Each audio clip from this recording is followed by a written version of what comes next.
সুপ্রিয় BCS cadre প্রত্যাশী ভাই বোনেরা, আসসালামু আলাইকুম। জেনেসিস বিসিএস কেয়ার পরিবারের পক্ষ থেকে আপনাদের সকলকে স্বাগতম। আপনারা জানেন 47তম বিসিএস প্রিলিমিনারি পরীক্ষার ফর্ম ফিল আপ চলমান। ফর্ম ফিল আপ চলবে হচ্ছে 30 জানুয়ারি পর্যন্ত।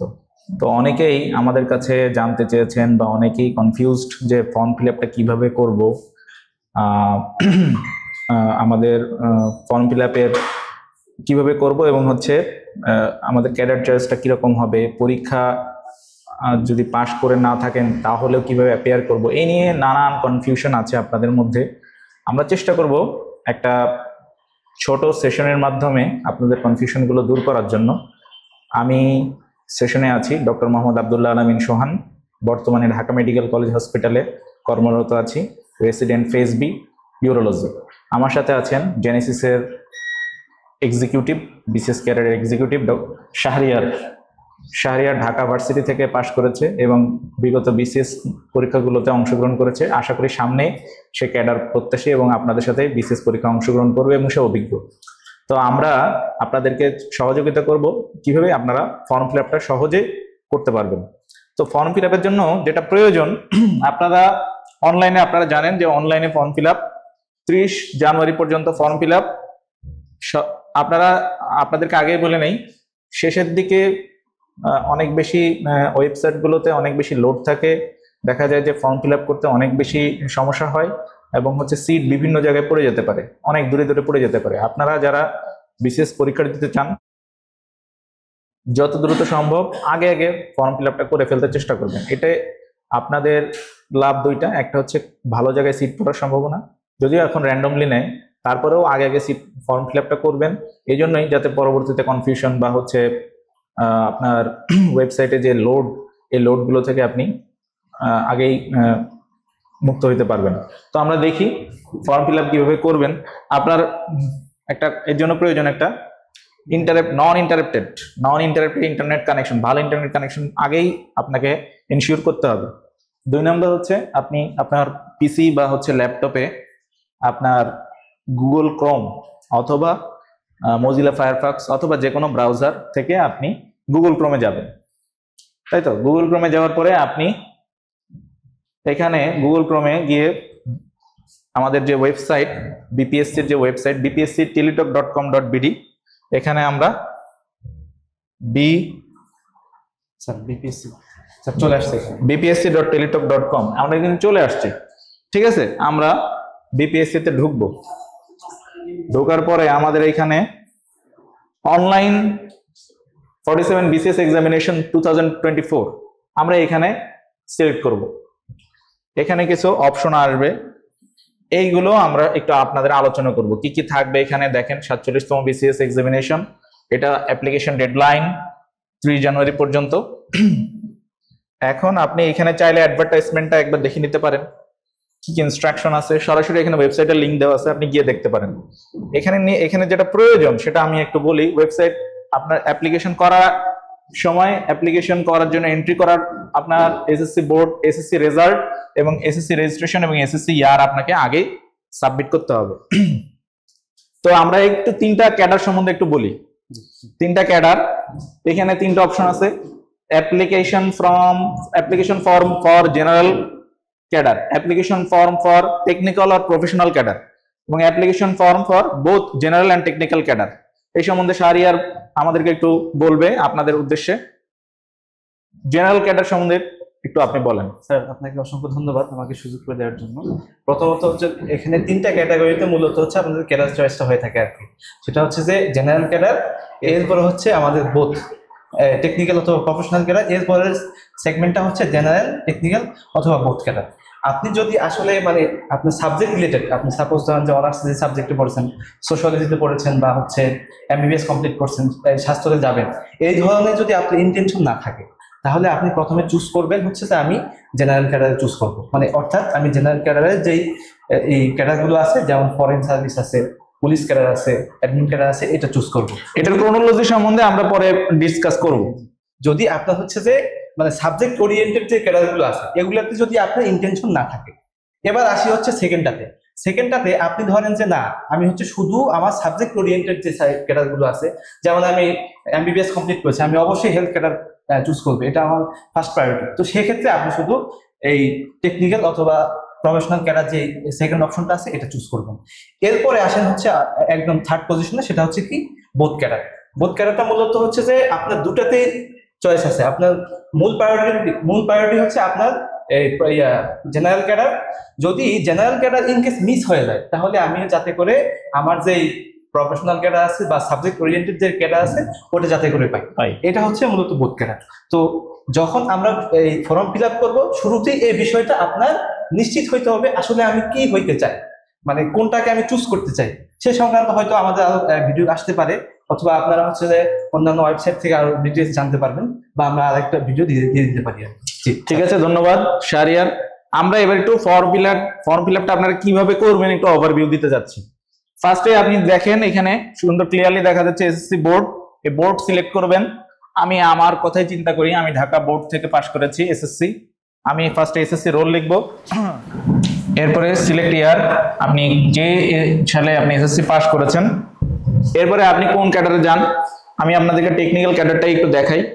যারা ডক্টর বা টেকনিক্যাল অন্যান্য টেকনিক্যাল ক্যাডারে দিবেন, সরাসরি আপনারা application form for technical professional ক্যাডারে মানে সাবমিট করবেন। এরপরে আপনি নেক্সটে যাবেন। এখানে কিছু অপশন আসবে, এই অপশনগুলো আপনাকে ফিল আপ করতে হবে। একটু খেয়াল করেন।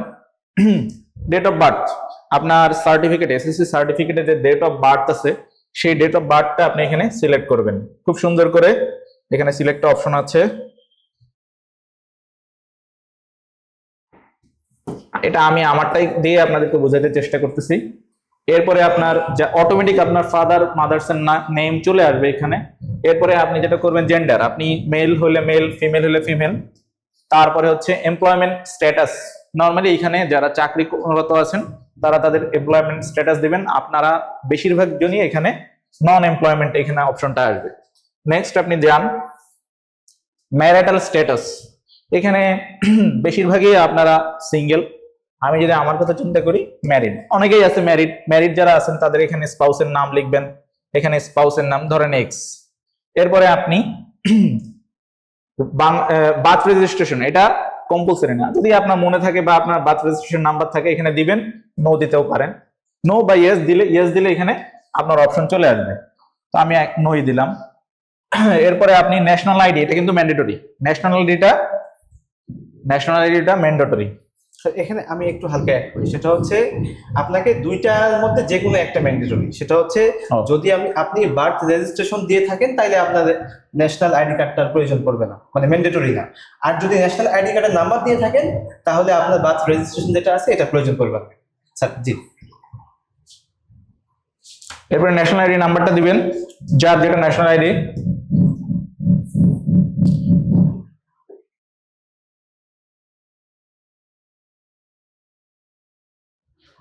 এরপরে আপনি পাসপোর্ট যদি আপনার থাকে দিবেন, না থাকলে নো দিবেন। আপনার এখানে হাইট ওয়েট এখানে একটা অপশন আছে, এটা আপনাকে ফিল আপ করতে হবে। আপনি এখানে হাইট দিলেন, ওয়েট একটা আপনার যে ওয়েট আছে সেই ওয়েটটা অ্যাপ্রক্সিমেটলি মানে এখন যেটা আছে সেটাই দিতে চেষ্টা করবেন।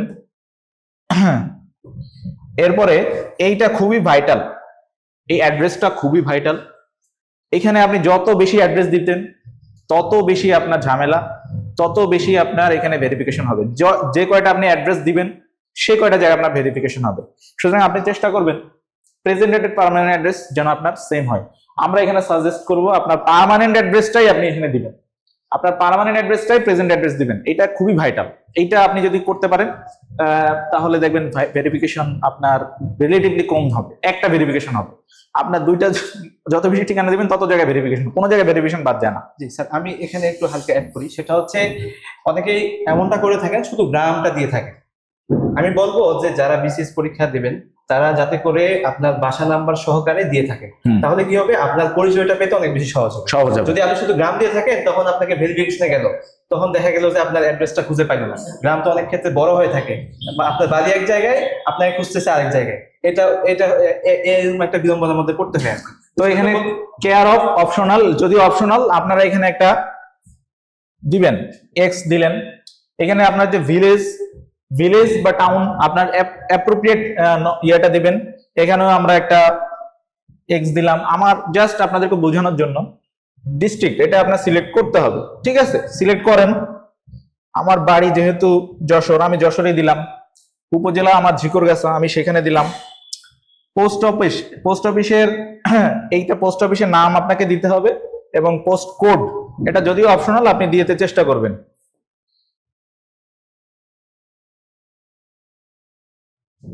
এরপরে ঠিক একইভাবে প্রেজেন্ট পার্মানেন্ট অ্যাড্রেসটা আপনি প্রেজেন্ট অ্যাড্রেস হিসেবে দিবেন। পার্মানেন্ট অ্যাড্রেসটাই মেইন, এইটা আপনি একই যেটা আগেই বলেছি, পার্মানেন্ট এবং প্রেজেন্ট অ্যাড্রেস সেম রাখবেন। তো সেই সেম এখানেও x, village x, home district same, উপজেলা, পোস্ট অফিস, পোস্ট কোড,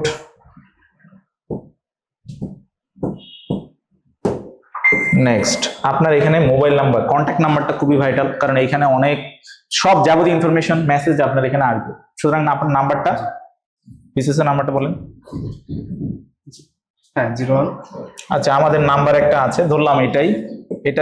এটা আবার হচ্ছে রিটাইপ করবেন। এক্সাম সেন্টার, এটা ভাইটাল।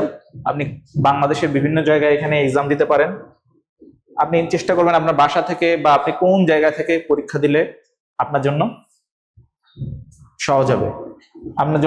ধরেন আপনি ঢাকায় পড়াশোনা করেন, কিন্তু এই মুহূর্তে পড়াশোনা করেছেন, কিন্তু এই মুহূর্তে আছেন বাড়িতে, আপনি এই মুহূর্তে আছেন চিটাগং, তো অবশ্যই আপনি চিটাগং এর চেষ্টা করবেন পরীক্ষা দেওয়ার জন্য, ঠিক আছে? তো আমরা যেহেতু ঢাকায় আছি, আমরা ঢাকাকে সিলেক্ট করব।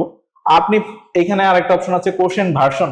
আপনি যদি ইংলিশ মিডিয়ামে পড়াশোনা করে থাকেন এবং ইংলিশ কোশ্চেন নিতে চান, এখানে ক্লিক করতে হবে। আমরা এটা অ্যাভয়েড করব যারা বাংলা ভার্সনে যারা পরীক্ষা দিবেন। এরপরে যদি অ্যাবভ ইনফরমেশন যদি কারেক্ট হয়, আপনি নেক্সটে চলে যাবেন। কোটা, আচ্ছা আমরা একটা অপশন এখানে সিলেক্ট করি নাই, কোটাটা আমরা সিলেক্ট করি নাই। কোটাটা কই? আচ্ছা, কোটা যদি আপনি ফ্রিডম ফাইটার হন বা আপনার যদি কোনো কোটা থাকে তাহলে আপনি সিলেক্ট করবেন। আমাদের যদি কোটা না থাকে, আমরা নন কোটা সিলেক্ট করব। এরপরে আমরা চলে যাব কোথায়? নেক্সটে চলে যাব। এখানে কিছু অপশন আছে, এখানে আপনার এসএসসি ইনফরমেশন অটোমেটিক শো করবে। এইচএসসি ইনফরমেশনটা আপনি এখানে সিলেক্ট করবেন। এখানে ফার্স্টে আপনি যে বোর্ড থেকে দিবেন, examination type of examination select করবেন, বোর্ড কোন বোর্ড থেকে দিবেন সেটা সিলেক্ট করবেন। এখানে রোল নাম্বার দিবেন, এসএসসি এইচএসসি রোল, রেজাল্ট আপনি কি হয়েছিল আপনার, আপনি কোন ডিভিশন পেয়েছেন, যেহেতু আমাদের জিপিএ যুগ, ঠিক আছে? এখানে জিপিএ কত পেয়েছেন, 5 থাকলে 5, 4.8 থাকলে 4.8 দিবেন। কোন গ্রুপে আপনি পরীক্ষা দিয়েছেন, সায়েন্স, হিউম্যানিটিস অথবা কমার্স অথবা আদার্স, আমরা সিলেক্ট করব। পাসিং ইয়ারটা এখানে সিলেক্ট করব। এরপরে আমাদের গ্র্যাজুয়েশনের এখানে অপশনটা আপনাদের জন্য ভাইটাল। এটা আপনি কি ধরনের, আপনি যেহেতু আমরা টেকনিক্যাল নিয়ে আলোচনা করতেছি, আমরা এমবিবিএস বিডিএস ধরেন এখানে আমরা সিলেক্ট করলাম। সাবজেক্ট অথবা ডিগ্রি, যারা এমবিবিএস বিডিএস তারা সিলেক্ট করবেন হচ্ছে মেডিকেল সায়েন্স। এরপরে ইউনিভার্সিটি ইনস্টিটিউট, এখানে আপনার ঢাকা, আপনি যদি ঢাকা মেডিকেলে পড়েন তো ঢাকা ইউনিভার্সিটি না, আপনি ঢাকায় মেডিকেল দিবেন। আমি যদি ময়মনসিংহ মেডিকেলে পড়ি তাহলে ঢাকা ইউনিভার্সিটি না, আমি আমার ইনস্টিটিউট দিব ময়মনসিংহ মেডিকেল কলেজ।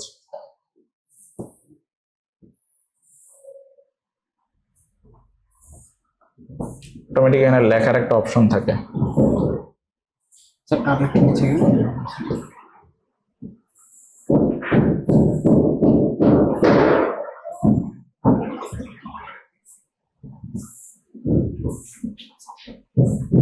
মেডিকেল অপশনগুলো পরে আসছে।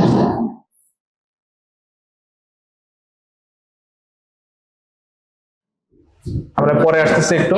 এইখানে দেখেন রেজাল্ট, এই রেজাল্টটা আমরা যারা এমবিবিএস পাস করেছি তারা 5 অপশন দিব। যারা অনার্সে করেছে, অনার্সে দিয়েছে, তারা হচ্ছে তাদের সিজিপিএ নাম্বার দিবে। পাসিং ইয়ার, এখানে পাসিং ইয়ারটা ইম্পর্টেন্ট। এখানে একটু কথা বলে রাখি আমি, আপনি পরীক্ষা অ্যাপিয়ার করেছেন, পরীক্ষা অলরেডি দিয়েছেন, 2024-এর নভেম্বরে ফাইনাল পরীক্ষা দিয়েছেন, সুতরাং আপনার পাসিং ইয়ারটা হবে 2024 যদি আপনি পাস করেন।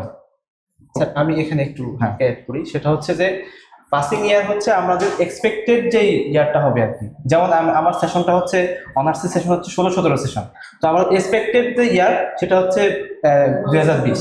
তো সেক্ষেত্রে আপনি যদি 2022 বা 2021-এও পাস করেন, তো সেক্ষেত্রে হচ্ছে আপনি 2020 দিবেন। ঠিক সেম ক্ষেত্রে আপনার মেডিকেলের পাস সেশন যদি হয় আপনার এই 16-17, আপনার এক্সপেক্টেড ইয়ারটা হচ্ছে যে 2021, তাহলে সেক্ষেত্রে আপনার 2021 হবে। আপনি ফার্দার আপনি হচ্ছে যে 22-এ পাস করছেন বা 23-এ পাস করছেন, এটা আচ্ছা আমি একটু বলি, আর একটু ক্লিয়ার করে বলি। আপনার পরীক্ষা যেটা, আপনার পরীক্ষা জানুয়ারি 2024 অথবা সেপ্টেম্বর 2024 অথবা নভেম্বর 2024, আপনার এমবিবিএস সার্টিফিকেটে পরীক্ষার সেশনটা আসবে নভেম্বর 2024। নভেম্বর 2024 যারা এখনো রিসেন্ট পরীক্ষা দিচ্ছেন কিন্তু পাশ করেন নাই, রেজাল্ট অপেক্ষমান, তারা এইভাবে পরীক্ষা আপনাকে দিতে হবে জানুয়ারি 2024। আর যারা পাশ করেছেন অলরেডি, যেমন আমি পরীক্ষা দিয়েছিলাম, আমি আরো ক্লিয়ার হয়ে যাই, আমি পরীক্ষা দিচ্ছি 2016 জানুয়ারি। 2016 জানুয়ারি আমার এমবিবিএস সার্টিফিকেটে আমার পাসিং ইয়ারটা দেওয়া আছে, এমবিবিএস পাস করেছি আমি 2016 জানুয়ারিতে। তাহলে আমি 2016 দিব এখানে। আমার কথা বোঝা গেছে কিনা, আশা করি বুঝতে পারছেন। কোর্স ডিউরেশন, এমবিবিএস এর কোর্স ডিউরেশন হচ্ছে 5 ইয়ার্স। তারপরে এখানে রোল নাম্বারটা অপশনাল, আপনি দিতে পারেন আপনার রোল নাম্বার যদি মনে থাকে, যেহেতু অ্যাডমিট কার্ডে আপনার রোল নাম্বার থাকবে, দিলেন। এখানে আরো কিছু অপশন আছে। স্টুডেন্ট আইডিটা স্যার, এখানে স্টুডেন্ট আইডিটা হচ্ছে মূলত এটা নিয়ে সবচেয়ে বেশি বর্তমান ছাত্রছাত্রী বিসিএস এর সবচেয়ে বেশি কনফিউজড কোশ্চেন হচ্ছে স্টুডেন্ট আইডিটা কি হবে। আসলে আমাদের বিশ্ববিদ্যালয় বা কলেজগুলোতে যখন ভর্তির সময়, তখন আমাদের একটা রেজিস্ট্রেশন নাম্বার দিয়ে থাকে। তো আমাদের স্টুডেন্ট আইডিটা মূলত এটা। আমরা হচ্ছে যে অনেক বেশি গুগল করে জানতে পেরেছি স্টুডেন্ট আইডিটা হবে ইউনিভার্সিটিতে ইন করার সময় যে আমরা রেজিস্ট্রেশন নাম্বারটা পাইছি, রেজিস্ট্রেশন নাম্বারটাই হচ্ছে আমাদের এবং সেশন। আমি 10-11 সালের ছাত্র, সুতরাং আমি 10-11 সেশন দিব। এটা অপশনাল, এটা দুটাই অপশনাল। জি, তারপরে আপনি দিতে পারেন। এরপরে মাস্টার্স যারা আমাদের এমবিবিএস এ নাই, মাস্টার্স যারা থাকবেন তারা মাস্টার্স ফর্ম ফিল আপ করবেন, এডিশনাল থাকলে এডিশনাল দিবেন। এরপর একটু তথ্য অ্যাড করি, সেটা হচ্ছে যে যারা অলরেডি মাস্টার্স কমপ্লিট করেছেন তারা অবশ্যই মাস্টার্স ফিল আপ করবেন। তাহলে যেটা হবে, এটা হচ্ছে আপনি যখন বিসিএস ভাইভা বোর্ডে যাবেন, তখন এটা আপনাকে একটা ভ্যালু অ্যাড করে দিবেন। অবশ্যই। তো রিকোয়েস্ট থাকবে যারা মাস্টার্স শেষ করেছেন তারা মাস্টার্স এটা দিয়ে রাখবেন আর কি। জি স্যার। এরপরে আপনি চলে যাবেন আপনার যে অ্যাবভ ইনফরমেশন সাবজেক্ট, এখানে সিলেক্ট। আপনি যেহেতু মেডিকেল সায়েন্সে দিবেন, এমবিবিএস বা বিডিএস, মেডিকেল সায়েন্স এখানে সিলেক্ট করবেন এবং নেক্সটে চলে যাবেন। আপনি কিছু বাকি আছে এইখানে, যেহেতু আপনি টেকনিক্যাল ক্যাডার, আপনি এমবিবিএস কমপ্লিট করেছেন, আপনার দুটো অপশন আসবে এখানে। একটা হচ্ছে অ্যাসিস্ট্যান্ট সার্জন, আর একটা হচ্ছে ফ্যামিলি প্ল্যানিং মেডিকেল অফিসার। ফার্স্টে আপনি চুজ করবেন হচ্ছে অ্যাসিস্ট্যান্ট সার্জন, অ্যাড অপশন দিবেন, চলে আসলো। Next family planning medical officer, add option দিবেন। এরপরে এখানে আরেকটা বিষয় থাকবে, সেটা হচ্ছে যে যদি আপনি বিডিএস কমপ্লিট করে থাকেন, সেক্ষেত্রে আপনি ওই জায়গায় আপনার এই ডেন্টাল সার্জন চলে আসবে। সিলেক্ট অপশন আমরা নেক্সটে দিব।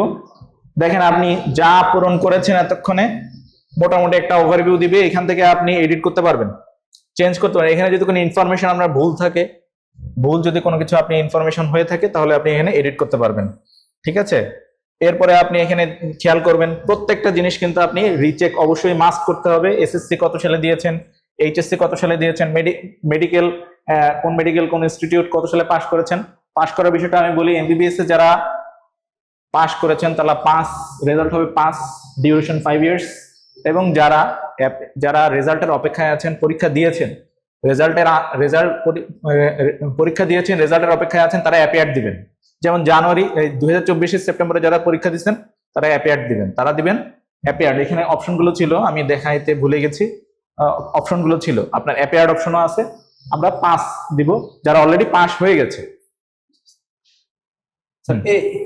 এই সংক্রান্ত একটু বলি, সেটা হচ্ছে এটা মূলত এই কোড, আপনি হচ্ছে যে সাবজেক্ট রিলেটেড কোড, তো এখানে 410 এটা হচ্ছে কোড।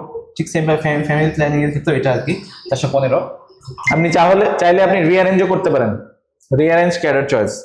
নেক্সট আপনি যা দিচ্ছেন সব ঠিকঠাক থাকলে আপনার এখানে চয়েস স্যার এটা হচ্ছে মূলত non-cadre। Non cadre choices. হ্যাঁ, তো নন ক্যাডার চয়েসের ক্ষেত্রে যে বিষয়টা আসবে সেটা হচ্ছে জেনারেলি আমরা যে কাজটা করি সেটা হচ্ছে 9 গ্রেডের যে ইয়েগুলো আছে আর কি, 9 গ্রেডের যে নন ক্যাডার জব আছে, যেমন ধরুন যে আমাদের সোশ্যাল সার্ভিস অফিসার থাকতে পারে, তারপরে আমাদের হচ্ছে সাব রেজিস্ট্রার, বিশেষ করে খুবই লুক্রেটিভ একটা ইয়ে। তো জেনারেলি এগুলো হচ্ছে সবার প্রথমে রাখে। 9 গ্রেডের যে নন ক্যাডার জবগুলো আছে এটা হচ্ছে চয়েস লিস্টে সবার প্রথমে থাকে। এরপরে থাকে হচ্ছে 10ম গ্রেডের গুলো, এরপরে থাকে হচ্ছে যে এর নিচে মানে ক্রোনোলজি মেনটেন করে যেটা থাকে আর কি।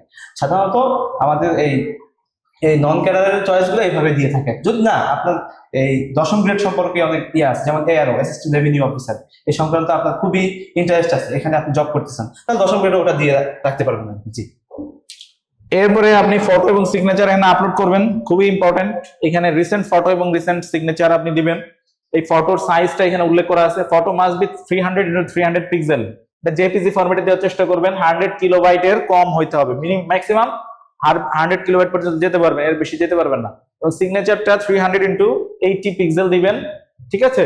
এবং এটা 60 কিলোবাইট এর উপরে আপনি যেতে পারবেন না। কালার ফটো ইজ মাস্ট, ঠিক আছে? ফেশিয়াল রিকগনিশন যেন আপনার ফটোতে করতে পারে। স্যার আমি একটু অ্যাড করি, সেটা হচ্ছে অনেক ক্ষেত্রে আমরা একটা বিড়ম্বনার মধ্যে পড়ি। কিরকম বিড়ম্বনা? সেটা হচ্ছে যে আমরা পিক্সেলটা 300x300 কিভাবে নিব, আবার হচ্ছে কেবিটা আমরা কিভাবে নিব। সাধারণত ফটো রিসাইজার নামে একটা অ্যাপ আছে, ওই অ্যাপটা আপনি ডাউনলোড করতে পারেন। ওখানে যে কোনো ফটো দিলে আপনি আপনার মতো করে রিসাইজ করে নিতে পারবেন। আপনি আপনার জন্য সহজ হবে, আপনি হচ্ছে গুগল প্লে স্টোর থেকে একটা ফটো রিসাইজার অ্যাপ ডাউনলোড করবেন, এরপরে আপনি হচ্ছে যে ফটো দিবেন, যেটা অফিসিয়াল যে ফটো আছে ওটা দিয়ে আপনি রিসাইজ করে নেবেন। জি স্যার। এরপরে আপনি আপলোড করবেন ফটো এবং হচ্ছে সিগনেচার। আগেই আপনাকে ইয়ে করে নিতে হবে, তৈরি করে নিয়ে মোবাইল বা হচ্ছে ল্যাপটপ আলাদা জায়গায় সেভ করে এখানে আপলোড করতে হবে। এখানে ভ্যালিডেশন একটা কোড দিবে, কোডটা আপনি সাবমিট করবেন সরাসরি, এটা বসানো দরকার নাই, এটা সরাসরি এটা কপি করে এখানে টেনে আপনি হচ্ছে মানে প্লেস করতে পারবেন, ঠিক আছে? তারপরে আপনি ডিক্লেয়ার দিবেন অল আর রাইট। এরপরে সাবমিট অ্যাপ্লিকেশন করলে আপনার একটা পিডিএফ ফরম্যাট চলে আসবে, ওটা প্রিন্ট করতে হবে। আপনার দেওয়ার পর একটা ওরা একটা পাসওয়ার্ড, হ্যাঁ পিডিএফ ফর্মটা আসবে, একটা পাসওয়ার্ড দেয়, হ্যাঁ ইউজার আইডি। 72 ঘন্টার মধ্যে এটা আপনাকে পে করতে হবে, আদারওয়াইজ এই ফিটা কত? 200 টাকা। 200 টাকা, আগে ছিল 700, এখন 200। তো 72 ঘন্টার মধ্যে যদি আপনি আবার পে না করেন, তাহলে আপনি যে অ্যাপ্লিকেশনটা করছেন এটা হচ্ছে যে বাতিল হয়ে যাবে, পরে আবার দিয়ে সাবমিট করতে হবে, নতুন করে আবার অ্যাপ্লিকেশন করতে হবে। তো সেক্ষেত্রে 72 ঘন্টার মধ্যে আপনি টেলিটকের মাধ্যমে এটা পে করার চেষ্টা করবেন। জি। তো ঠিক আছে, আমরা একটু টেকনিক্যাল ক্যাডার সম্বন্ধে একটু বললাম, একটু আমরা জেনারেল ক্যাডার এবং হচ্ছে জেনারেল এবং বোথ ক্যাডার সম্বন্ধে সংক্ষেপে একটু আমরা আলোচনা করব। খেয়াল করেন একটু শাহরিয়ার সাহেব। স্যার হ্যাঁ এটা স্যার এখানে আপনারা খেয়াল করবেন যে এখানে মূলত আছে, দেখেন জেনারেল ক্যাডার সাধারণত হচ্ছে 13টা। তো এর মধ্যে মানে আপনার অ্যাডমিন পুলিশ ট্যাক্স এগুলো আছে। তো সাধারণত আপনি যদি কনফিডেন্ট থাকেন বা হচ্ছে যে আপনার ফ্যাসিনেশন আছে যে আমি ফরেন ক্যাডার চুজ করব, মানে আপনি হচ্ছে যে টু মাচ কনফিডেন্ট, বা আপনার ইংলিশের প্রনাউন্সিয়েশন থেকে শুরু করে মানে ইংলিশ টকিংটা অনেক ভালো বা ডেপথ আছে এর মধ্যে, তাহলে আপনি অবশ্যই মানে ফরেন ক্যাডার ফার্স্ট চয়েস দিবেন। এখন হ্যাঁ আপনি এখানে বলতে পারেন যে ফরেন ক্যাডার সেকেন্ড চয়েস দিয়ে আবার অ্যাডমিন ক্যাডার ফার্স্ট চয়েস দিলে কি আমি ফরেন ক্যাডার পাবো কিনা। জেনারেলি বিগত বিসিএস গুলোতে যেটা হয়েছে, যারা ফরেন ক্যাডার পেয়েছে তাদের বেশিরভাগই হচ্ছে যে ফার্স্ট চয়েস দিয়ে পেয়েছে। তার মানে কি, এটা বুঝতে হবে যে আপনাকে ফরেন ক্যাডার পাইতে হলে সর্বোচ্চ মার্ক পাইতে হবে, এটা হচ্ছে ফার্স্ট প্রায়োরিটি। তো আপনি যদি অ্যাডমিন ক্যাডার প্রথমে দিয়ে ফরেন ক্যাডার দেন, তাহলে এটা পাওয়ার সম্ভাবনা একেবারে জিরো। স্যার এটা পাওয়ার সম্ভাবনা একেবারে জিরো। যদি আপনি হচ্ছে ফরেন ক্যাডার দিয়েছেন ফার্স্ট চয়েসে, অ্যাডমিন ক্যাডার আপনি সেকেন্ড চয়েস দিচ্ছেন, বা পুলিশ ক্যাডার আপনি সেকেন্ড চয়েসে দিচ্ছেন, বা থার্ড চয়েসে কাস্টমস দিচ্ছেন, তাইলে নিচের গুলো পাওয়ার সম্ভাবনা থাকবে। কারণ হচ্ছে যে ফরেন ক্যাডার পাইতে আপনাকে সর্বোচ্চ মার্ক পাইতে হবে। আপনি সর্বোচ্চ মার্ক পেয়েছেন কিন্তু আপনার ফার্স্ট চয়েস কি অ্যাডমিন, তাহলে আপনাকে ওই যে অ্যাডমিন ক্যাডার পাইতে হবে আর কি, বাধ্যতামূলকভাবে। ঠিক আছে, এই হচ্ছে মোটামুটি ফরেন ক্যাডার সম্পর্কে। এরপরে ক্রোনোলজিটা একটু দেখান। এরপরে হচ্ছে যে এই সেকেন্ড পজিশন সাধারণত যেটা থাকে পাবলিক ডিমান্ড অনুযায়ী, সেটা হচ্ছে অ্যাডমিন ক্যাডারটা। অ্যাডমিন ক্যাডারটা সেকেন্ড পজিশনে থাকে। আবার অনেকে যদি হাইট ভালো থাকে বা আলাদাভাবে যদি ফ্যাসিনেশন থাকে পুলিশের প্রতি, তাহলে সেক্ষেত্রে পুলিশ ক্যাডারটা সেকেন্ড চয়েস দিতে পারে। জেনারেলি এই সিস্টেমটা হয় যে পুলিশ ক্যাডার অনেক ক্ষেত্রে বেশিরভাগই থার্ড চয়েস দিয়ে থাকে, যারা ফার্স্ট চয়েস ফরেন দেয় সেক্ষেত্রে আর কি। তা আমরা দিয়ে দিলাম। এরপর হচ্ছে যে আমাদের এই এরপরে ফ্যাসিনেশনটা থাকে কাস্টমসের প্রতি মানুষের একটা আলাদা স্পৃহা থাকে আর কি। তো সেক্ষেত্রে আমরা এটা 4th চয়েস দিলাম।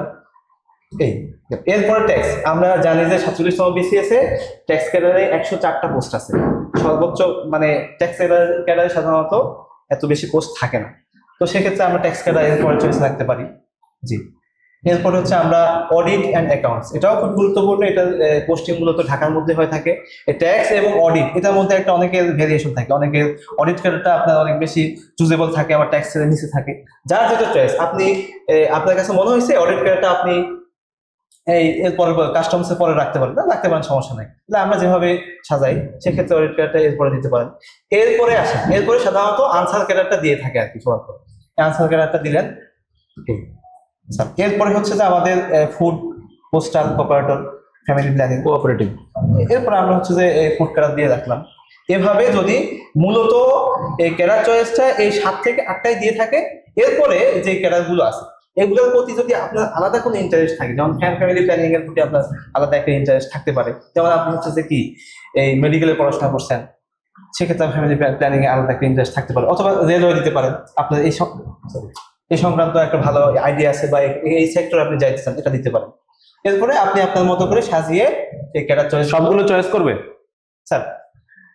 আমার মতে সবগুলো চয়েস করাই ভালো, যেহেতু মানে কম্পিটিশনটা সবচেয়ে বেশি হয় এই জেনারেল ক্যাডারের ক্ষেত্রে। তো আপনি যদি বিসিএস এর অন্যান্য সব দিক বিবেচনা করেন, আপনি দেখা গেল কি এখানে প্রমোশন গ্রোথটা টেকনিক্যাল ক্যাডার বা শিক্ষা ক্যাডার চেয়ে বেশি। তো সেক্ষেত্রে অবশ্যই আমি মনে করি যে এখানে হচ্ছে যে কি এটা চয়েস করা, সবগুলো চয়েস দেওয়াটাই ভালো আর কি।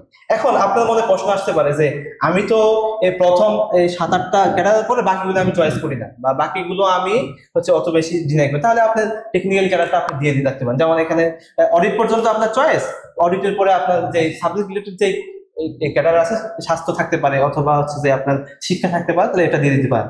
আমার এটাও মনে হতে পারে যে আমি যদি সবার নিচে আমার সাবজেক্টের যে ক্যাডারটা ওটা যদি দিয়ে থাকি, তাহলে আমি ওটা পাবো কিনা। হ্যাঁ, এখানে ব্যাপারটা হচ্ছে যে এই জেনারেল ক্যাডার সবাই কমপ্লিট করে। তো সেক্ষেত্রে আপনি যদি জেনারেল ক্যাডার নাও পান, আপনি আপনার সাবজেক্টের পোস্ট ফাঁকা সাপেক্ষে প্লাস আপনার মার্কিং সাপেক্ষে আপনি এটা পাইতে পারেন। ওইটা ওই আপনার টেকনিক্যাল ক্যাডার বা সাবজেক্ট রিলেটেড ক্যাডার পাইতে আপনার ওই রকম কোনো প্রবলেম হবে না। জি স্যার, আমরা একটু যে বোধ ক্যাডার সম্বন্ধে একটু আলোচনা করি। বোধ ক্যাডার যারা, বোধ ক্যাডার কারা দিবেন? ধরেন আপনি একজন মেডিকেল স্টুডেন্ট, বা আপনি একজন ইঞ্জিনিয়ার, বা আপনি একজন শিক্ষক, আপনি চাচ্ছেন বোধ ক্যাডারের পরীক্ষা দিতে। আপনি চাবেন যে এক্ষেত্রে অবশ্যই আপনাকে বোধ ক্যাডারের ক্ষেত্রে আগে জেনারেল ক্যাডারগুলো আগে সিলেক্ট করতে হবে, এরপরে আপনার টেকনিক্যাল ক্যাডার। আপনি বোধ ক্যাডার দিয়ে যদি প্রথমেই মেডিকেল দিয়ে রাখেন, তাহলে তো এটা আর হলো না।